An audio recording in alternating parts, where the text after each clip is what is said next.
A car engine is basically an internal combustion engine where power is generated through expansion of high temperature and high pressure gases. A lot of heat is generated due to the combustion gas and the friction of mechanical parts. For sustained operation, these excess heat should be removed from the engine and kept at operating temperature.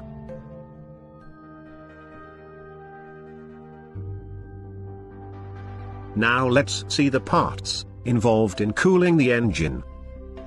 The main parts for cooling the engine are water pump, radiator, thermostat, coolant temperature sensor, and coolant.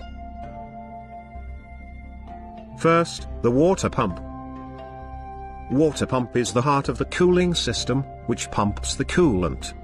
It consists of an impeller, a pulley flange, and an O-ring. The impeller is driven by the engine drive belt, through a pulley,